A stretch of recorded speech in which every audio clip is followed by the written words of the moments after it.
Welcome to Our Hen House. This is Jasmine Singer. And this is Marianne Sullivan, live from New York City. I'm sure they saw the marquee. And this week, Marianne will be speaking with Zeynep Sağlamöz, a Turkish activist who is spreading the word about animals with her powerful graphics work for Save Movement, which is now being used by activists all over the world. It's so cool. And she'll also tell us all about the animal rescue efforts during the really horrific Turkish earthquake earlier this year. This is an interview that I know no one else is doing. I'm very excited that we were able to connect with her because there's some powerful stuff here. Yeah, I didn't really know what to expect, and I just love this interview. So yeah, I hope you do as well. I just always love it when we connect with like really passionate vegan animal activists from other countries, from places I've never been, places I've never thought of, and just realize that we're everywhere. Yeah. I always think that when I'm leaving thank you videos to our donors, and I'm like, I wish you were on this side sometimes to see how many flock members there are, because we're everywhere, like all over the world. And right now we are in New York City, where we ran our hen house for many, many years. And we're here on sort of a vacation. I think it's definitely a vacation. Yes, I've said sort of because I worked this morning and we're technically working right now, but it is yes, we're seeing a lot of Broadway plays, which is wonderful that we get to do that. Yeah, I wish we could talk about them, but we haven't seen them yet, but I'm super excited. Totally. And of course we took the train down, we took Amtrak down. It's a very long trip. But from Rochester. It's possible there are some people listening who do not know where you live.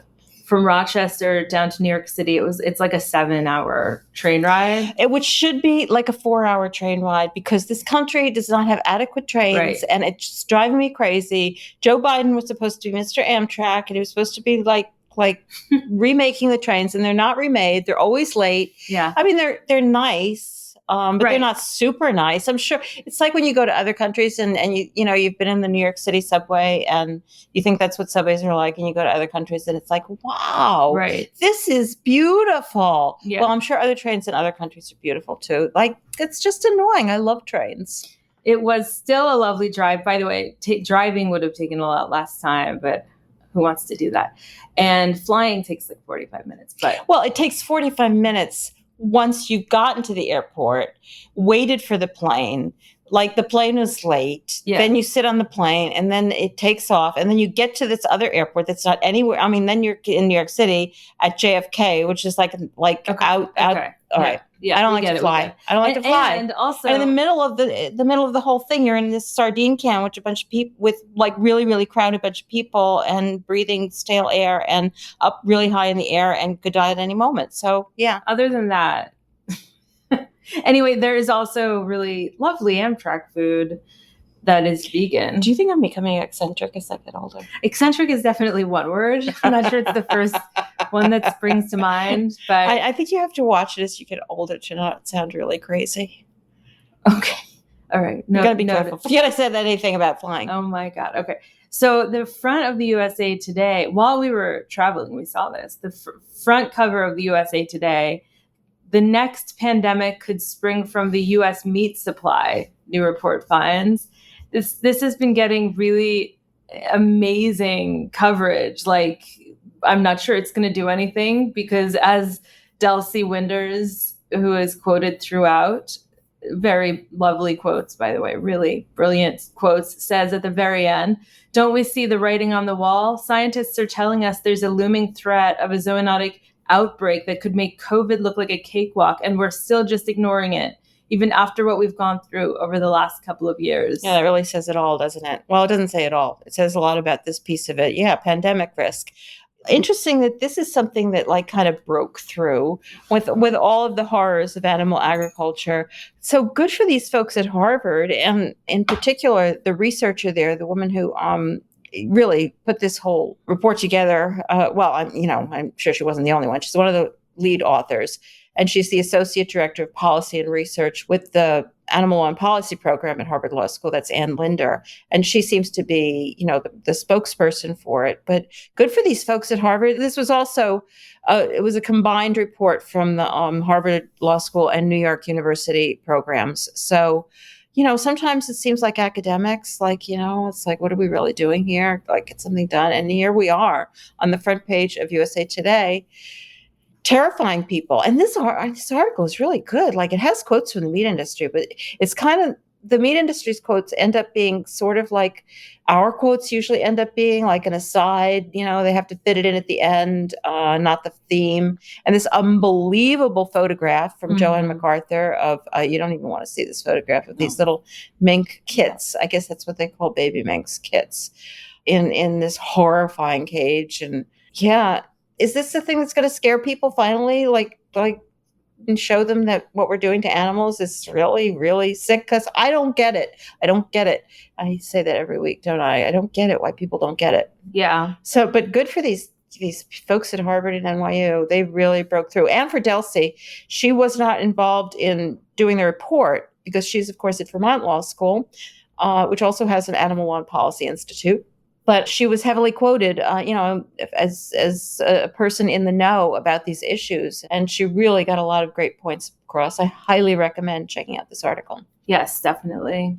So before we get to the interview, switching gears, it's funny to me that so many people, quote, on the outside, think of vegans as just food obsessed all the time, because when we were coming to the city, I have a good friend who sent me a list of like restaurants that she was like, oh, you have to go to all of these restaurants. And I was like, I'm going to just like go to whatever is around the corner from me, or like as close as possible. And I'm a vegan who's not a foodie. I enjoy food. I like eating it. How do you feel about that? I'm definitely the same way. Yeah. I eat pretty simply. Yeah. But like, do you feel like being a non-foodie vegan it like impacts the way people in our lives see veganism? Like, is it better for people who aren't vegan to see us eating these elaborate meals at these very fancy new restaurants? My experience has been in influencing people who aren't vegan that fucking nothing matters at all.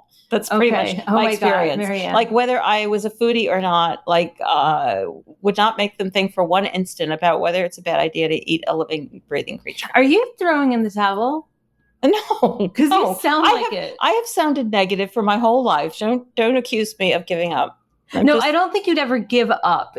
So I guess I should caveat that. But like, if nothing works, then what works? Well, you just keep going and keep trying. And I think there are many different pieces to the puzzle. So this works a little bit, that works a little bit. You put them together, and all of a sudden you've got an article on the front page of USA Today, and that might work a little bit. But I'm past thinking that there's a fix, that there's like one simple thing that needs to be done, that everybody will wake up. Part of the problem is I don't understand. I say this all the time, so I'm sorry for constantly repeating myself, but I don't get it. I don't get why people don't care. It's like voting for Trump. I don't get it. I read all the articles in the New Yorker and Atlantic, and why people vote for. It's still beyond me. Humans just confuse me. So I think you just keep trying things and doing what you can and hoping we come up with something. But I don't think there's a silver bullet. I think it's many, many pieces, and all of a sudden it will come together, and people will wake up, and somebody will get credit for it, and good for them.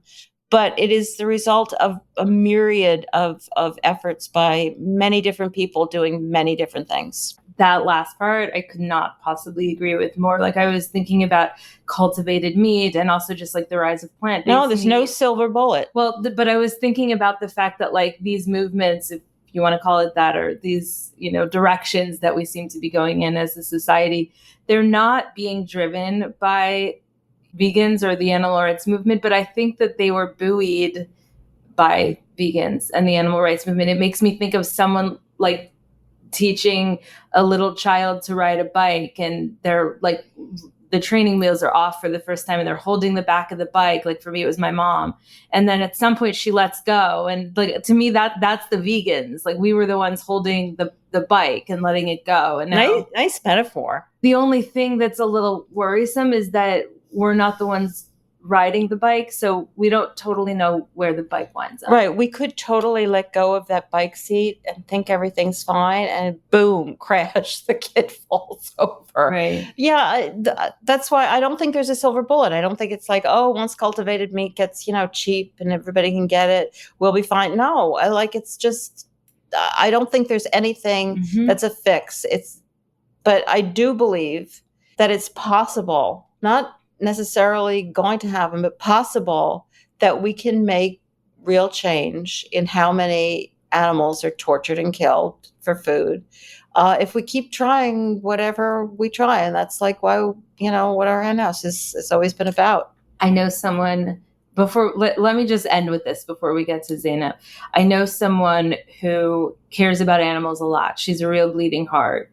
It's mostly companion animals, and she's sort of vegetarian-ish, I think is what she would describe herself as, which, means nothing, but she has not really given any thought to dairy and eggs, which there was a time when I hadn't either, and then I did. So anyway, she's very intrigued by cultivated meat. And I got a message from her the other day saying, I wanted to know if cultivated milk exists. And it does. And of course, we know that because we're inside baseball here. But I was wondering what was going through her head that made her look that up. And that gave me a little bit of hope. I mean, that felt like, oh, she actually took it upon herself to figure this out. Yeah, like I said, I have no idea how people think about this. So that's a really interesting fact. I hope loads of people are out there are thinking, well, cultivated meat is great, and once we have that, we won't have to kill animals anymore. I don't know why they would think that. And I'm not sure cultivated meat is going to work, and we all have our fingers crossed at this point, but who knows? But for some reason, if that's the thing that makes people say, yeah, now I'll stop torturing animals, well, good. Okay, let's end on that sort of positive note and get to our interview today. Do you think we're switching our vibe at our hen house? Like, we used to be really, I don't know, positive. Do you think that we're... I think I have always been a cynical bitch. On that note, Zeynep Sağlamöz is a Turkish art director and graphic designer who, after becoming vegan, left her corporate job in the advertising industry after realizing how anthropocentric and speciesist the industry is. Totally. I'm with you, Zeynep. She now works at the Animal Save movement as the global graphics coordinator, where she uses her expertise and know-how to expose the truth about animal agriculture by directing and creating thousands of powerful multilingual graphics on a global scale. And most importantly, she has 2 cat friends, Delilah and Pixel. She will be joining Marianne right after this. If you like what you're listening to, and I hope you do, then please consider taking a minute out of your day today to leave us a friendly review. You can do it on Apple Podcasts or on Spotify or Stitcher or on Facebook or wherever you listen to podcasts or wherever you're listening to this. The more we get out there, the more our hen house will be in front of people's eyeballs when they're putting in search terms in their podcasts, and the more we could join forces together to elevate the voices of the animals and change the world for them. So thank you so much in advance for leaving us a friendly review. Welcome to our hen house, Zeynep. Hello. Thank you so much for having me. I'm very pleased to be talking to you, both because I want to talk to you about your own work, which is really fascinating. You do work with the Animal Save movement. And because I don't think we've ever interviewed somebody from Turkey. So I'm particularly excited about that. Because of what's happened in Turkey over the past, well, I'm not sure how long ago the earthquakes were, maybe 6 months ago, because that's such a huge thing. Before we get into your work, I'd kind of like to talk a little bit about the impact of the earthquakes on you and your family. And I know you did some animal rescue work vis-a-vis the earthquakes. Can you tell us just a bit about where we are now and what you went through and some of that work? Of course, regarding the earthquake, it was about 4 months ago. We had extremely difficult weeks, and it will take almost decades for us to reach the tracks of the earthquake. Animal Save Movement Turkey activists rescued about 300 animals, including the cats, the birds, the rabbits, the dogs. The majority of them were injured from the earthquake zone, and they are still taking care of them to finding a new safe home for them. I'm so proud of them. I think the achievements should go down history during the earthquakes. None of the team members slept properly for weeks, ate properly, not even showered for days and weeks. We located in Ankara, which is the capital of Turkey, and the earthquake zone is about 9 to 10 hours long for us. So we made more than 10 come and goes to earthquake zone to save much as possible that we can rescue. So after that time, after all of these come and goes, we came a point that these rescues are not safe for us anymore because the government started to put the power of soldiers. They were trying to grab us and jail us because there were so many thieves and unwanted things during the earthquake zone. There are so many types of human in the world. So according to official numbers, we have lost 50,000 people, but it's a country which has no democracy. The government is playing with the numbers because the elections come. We think the real death number is minimum 500,000. Wow. So, by the way, these are only the human numbers. No one is counting for the animals in this country. Wow. That's really extraordinary. And one even can't imagine the amount of animals that have been impacted. I'm so sorry to hear about it. I mean, of course, we heard a great deal about it. It was news all over the world, but I'm sure being there was just completely devastating. I hope you and your family and the people you work with all are okay. I know you weren't in the zone, but still traveling in and out of the zone must have been dangerous. And thank you so much for doing that and for saving those animals. I assume that these were mostly animals who had been companion animals who were left homeless and wandering. Is that mostly who you rescued? Mostly, yes. And in the earthquake zone, it's also animal egg zone, including cows and dogs and donkeys. The majority of the population just gone right after the earthquake, as far as we know. For the other ones who have survived, we also try to help by reaching them food, water, and supplies. But we have lost majority of the population. Unbelievable. It's almost hard to change subjects after talking about a tragedy of that magnitude. But one of the reasons I did want to talk to you is about your work, which is really international in scope, not just in Turkey. And so you work with the Animal Save movement, who I imagine most of our listeners are familiar with to some extent, but I really want to hear more about it because I'm fascinated by the kind of work that you do. You do graphic design of materials. Is that correct? Can you tell us what kind of materials you work with and in what languages? And then we'll talk a little bit about how you get them to people and what they use them for. My pleasure. So my title is Animal Save Movement is Global Graphics Coordinator. My main job is coordinate all of the requests, all of the translations. We work more than 20 languages so far, but our main communication language is in English, actually. Animal Save Movement is working with more than 80 countries actively.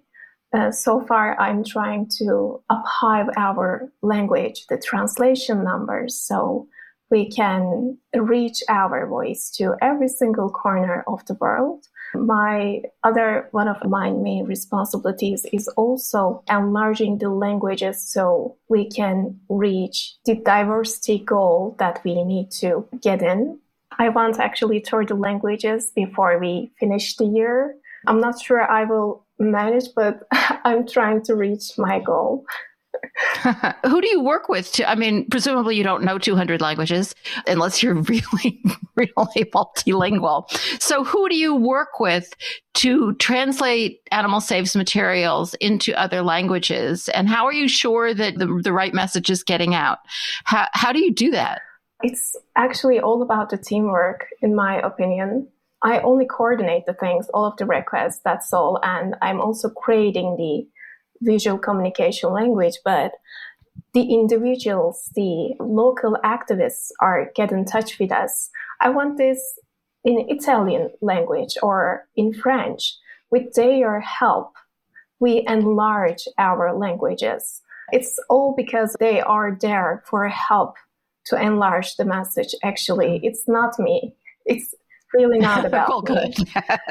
That would be hard to do Yes. to do it all yourself. I only know It does sound like a really beautiful worldwide team effort. It's really very moving that you're managing to do this. So that's how you manage to get these materials into this large variety of languages. But you design the materials themselves. Can you tell us a little bit about them and how people use them? First, we actually collect our requests from all of the Animal Save Movement global team, from campaigns team, from social media team, or the local individuals that we have. For example, we have left behind the Mother's Day. People have some requests to post on digital media, or they wanted to show a physical material such a poster. I collect all of these requests and start to create them. After I built the composition, we presented our natives to take a look if the messaging getting right, if there is any grammar mistakes. So basically, the process is simple for us. And after the approval, we announce in our channels, so everyone who has internet will be able to reach those materials that we have present. Oh, so at some point, you don't have to distribute them anymore. Well, you distribute them via internet and people can print them out and use them. And so far they can get them in 20 different languages. And after this year, they'll be able to get them in just about every language. All right. So I know it's important, or at least I got this impression from looking at the website, that you feel it's important that these materials have a particular look and that be consistent. Can you tell us a little bit about what your goals are in creating materials, how they should look, and how you feel that they will communicate the message well? Mm-hmm. We actually have a communication code not to being aggressive. Animal Save Movement defines itself as a love-based community, not being aggressive. We do not use sharp messages to reach the audience that we need to reach.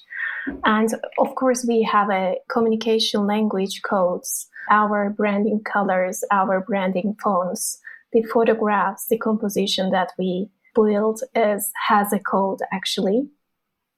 So one of my responsibilities is also just to frame that look, if it fits Animal Save Movement's visuality or not as well. Basically, just like that. I really love the idea of there being this consistent appearance worldwide in so many different languages, but it's all branded, at least visually, and in its style and its look as Animal Save Movement. I think that's very powerful. We're talking about social media materials, possibly posters, I assume, for protests or vigils. And leaflets, do you do leaflets as well for people to hand out? Yes, we have all of the graphic design materials. I created thousands and thousands of materials for Animal Save Movement, digitally, physically. Business cards, pins, banners, really large banners, 10 meter long, perhaps. Posters, brochures, Z-fold, leaflets, anything you can imagine to enlarge the wording. We use every material that we can do. I would imagine that, people who have that passion want to do something, but aren't sure what to do. Having these kinds of materials that are branded and reasonably sophisticated in their appearance really empowers them. They're not just a person out there who cares about animals. All of a sudden, they're representing a worldwide organization. Yes, I really would like to encourage people who would like to take a vigil or make a physical activism out there. You can get in Animal Save Movement or plantbasedtreaty.org to select a couple of material and print them and use them. They're free to use, so you are more than welcome to use. If you need any help for printing or digital materials, I'm here to assist you as well. You can get in touch with me by Instagram or you can email me. Perhaps we can, if there's an option like it, we can also put in the collections section as well. So you're more than welcome to use them. I love this. Yeah. It's very empowering. Very empowering to people who want to do something and aren't sure what to do. You mentioned it can either be Animal Save Movement materials or Plant-Based Treaty And as we know, those are related organizations. Why would people choose one or the other? Is it more if they have an animal rights message, they would more go to the Animal Save? And if they have a climate message, they would go more to Plant-Based Treaty? And would it depend on what their audience was in a particular event? Mm-hmm. In my opinion, it depends on the goal. But at the end of the day, the goal, I think all of the audience's goal is the same, to end the animal ag, if it makes sense. Plant-Based Treaty is an overall system solution.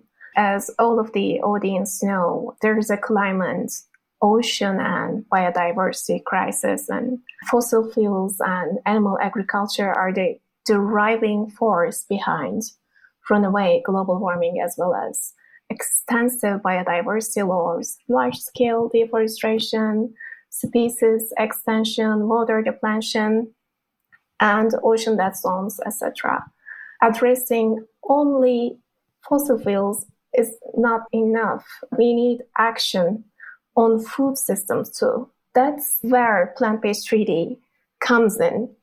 The three main greenhouse gases, carbon dioxide, methane, and nitrous dioxide, my apologies for my English, are the record levels.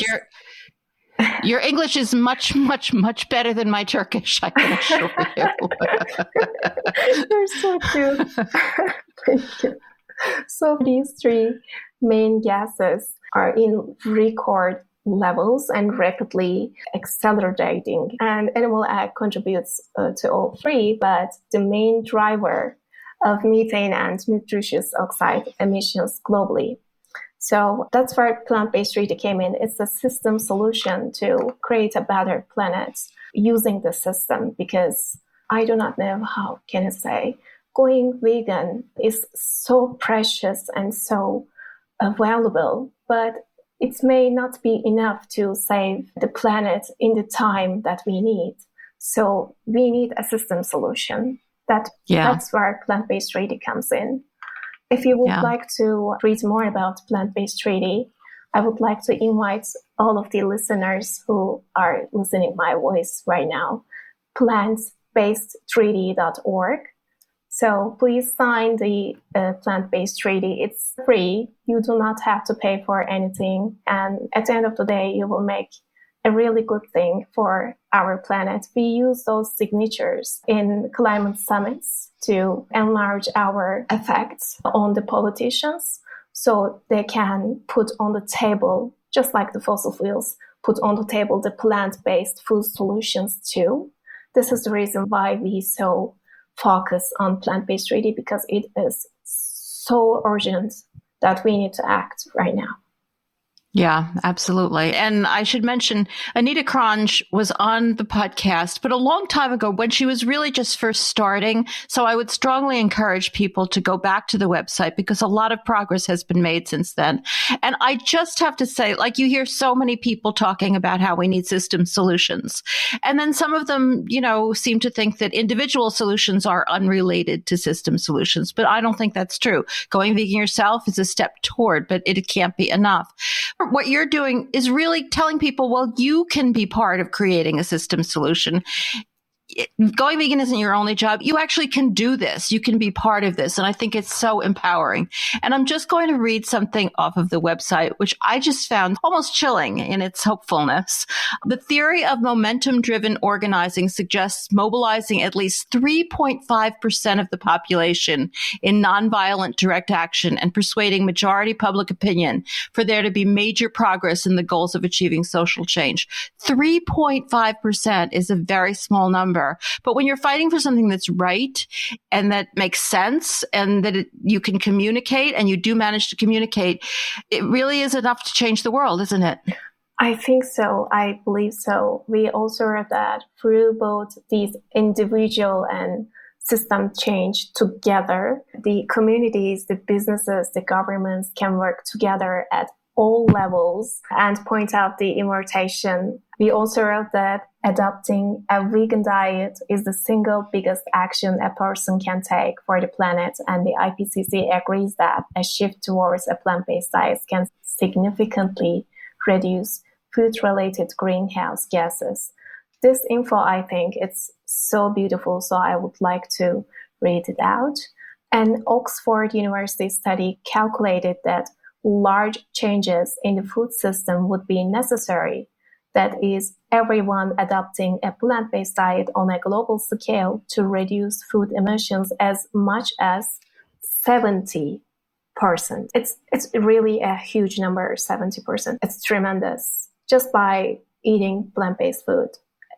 That's possible. That is really lightful, hopeful, I think. Yeah, it really is. There is hope here, but hope has to be joined with action. And that's what you're helping people do.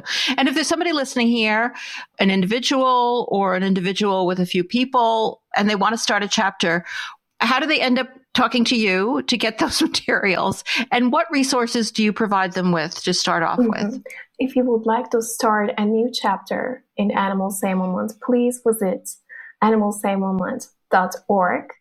You will see a menu, Start a Chapter. Please click that Start a Chapter headline.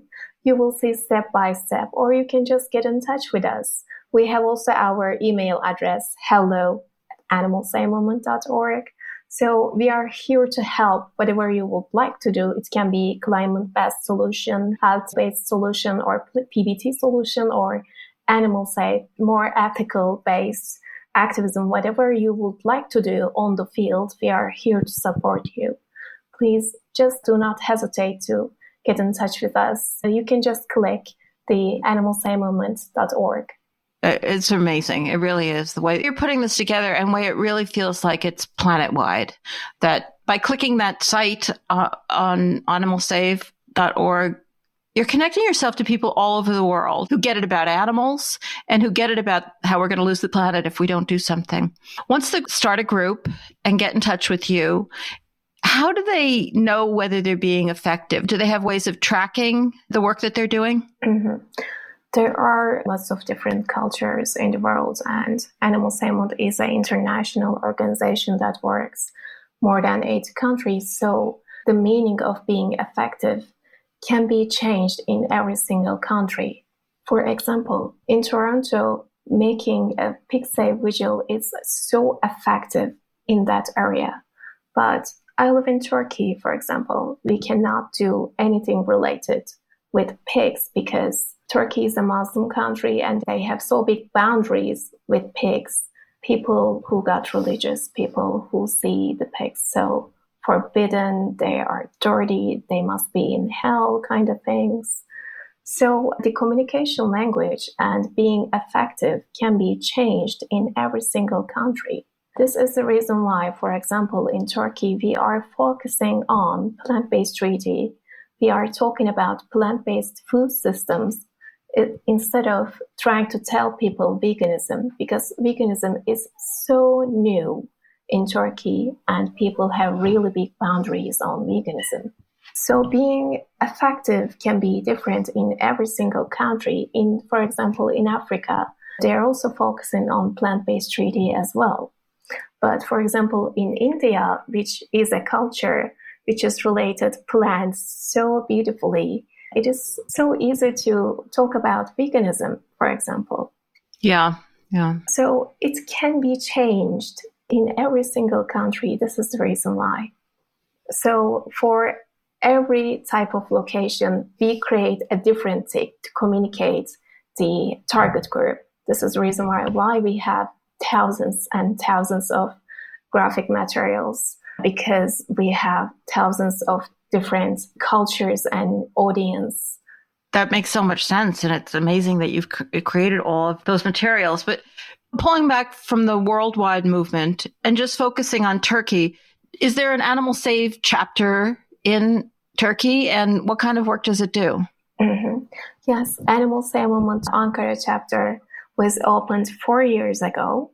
Chapter means kind of located activists. We have Istanbul Animal Save, Ankara Animal Save, Eskişehir Animal Save, and Izmir Animal Save.